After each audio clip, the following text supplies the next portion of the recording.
السلام عليكم ورحمة الله تعالى وبركاته. مرحبا بكم معايا في فيديو جديد على قناتي وقناتكم عالم دار التلمساني. اليوم إن شاء الله غادي نقدم معكم واحد الطبق ديال ليكويس بطاطا في الفران. كيجيب واحد التتبيلة رائعة، كيجي شهي ولذيذ وكيتحضر في واحد الوقت وجيز. إلا بغيتو تعرفوا الطريقة والمكونات ما عليكم إلا تتبعوا معايا حتى لآخر الفيديو. بسم الله. غادي نبدا. غادي نحتاج واحد القدر ديال ليكويس ديال الدجاج، اي ديال الفخذ ديال الدجاج، مع واحد المعلقه كبيره ديال الكيتشاب، معلقه كبيره ديال لا موطارد، جوج معالق ديال المعدنوس مقطع رقيق، وكذلك عصير الحامض، ومعلقه كبيره ديال الزعتر، وكذلك بصله، وفصوص ديال الثوم، وكذلك لاصوص ديال الصويا. والتوابل اللي غادي نحتاج: معلقه صغيره مملوءه مسكنجبير، معلقه ديال الكركم، نص معلقه ديال الكمون، نصف معلقه ديال الفلفل الاسود، ومعلقه صغيره كبيره ديال الفلفل الحمراء اي بابريكا، والقليل من السوداني والملح. واللي بغى يعوض السوداني يمكن له يدير الهريسه، حتى هي كتجي مزيانه في هذا الطبق. ناخذ هذاك الثوم وغادي نحكو بالمحكه رقيقه او نفرموه. المهم ديك 4 الفصوص، الا كانوا كبار نديروا 4، والا كانوا صغار نديروا 5 ديال الفصوص. غادي نحكهم بهذا الشكل. وكذلك حتى البصله غادي نحكها في هذيك المحكه الرقيقه. يمكن لكم تعوضوا البصله والثومه الا ما بغيتوش تحكوهم هكا. الا عندكم البودره ديال البصل والثوم يمكن لكم ديروا معلقه ديال البودره ديال البصل، معلقه صغيره، ونصف معلقه ديال البودره ديال الثوم.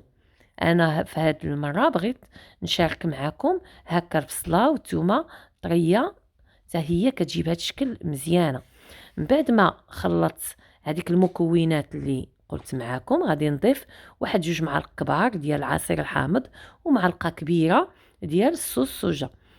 غادي نخلط هاد المكونات مزيان. ملي غادي ينسجموا لي مع بعضياتهم غادي نقص واحد 3 ديال المعالق كبار ونخليهم جانبا، وغادي نقبط ديك الفخيدات ديال الدجاج وغادي نفلحهم بهذا السكين بهذا الشكل. ومن بعد غادي نفلحهم كاملين وغادي نتبلهم بهذه التتبيله اللي خلطت معكم. غادي نستمر هكذا حتى نخلط هذوك لي كويس كاملين ونخليهم واحد المده ديال 2 ساعات، وعاد من بعد عاد غادي نجبدهم ونبدا نحضر الطبق ديالي اللي غادي ندير في الفران حتى كنحس بهذيك الدجاج بقى في ديك التتبيله مده 2 ساعات اقل مده. ولا كان عندكم الوقت يمكن لكم ديروه في التتبيله وتخليوه في الثلاجه، يعني ليله كامله كيكون من المستحسن. المهم غادي ندوز معكم المرحله الثانيه، وهي غادي ناخذ 3 ديال البطاطات. من بعد ما قشرتهم غادي نقطعهم هكذا دوائر. بعد ما غادي نقطعهم دوائر كاملين غادي كيجيو بهذا الشكل. غادي نجيب ديك التتبيله اللي نقص وغادي نزيدها على هاد البطاطا، وغادي نخلط هاد التتبيله مزيان حتى كتلبس لي البطاطا بهذا الشكل. وغادي نجيب الطبق اللي غادي ندخلو الفران. غادي ندير البطاطا نفرشها في الطبق كله تجيني طبقه متساويه، وغادي نجبد لي كويس من الثلاجه وغادي نرتبهم بهذا الشكل في الطبق كيف ما كتوضح لكم الصوره.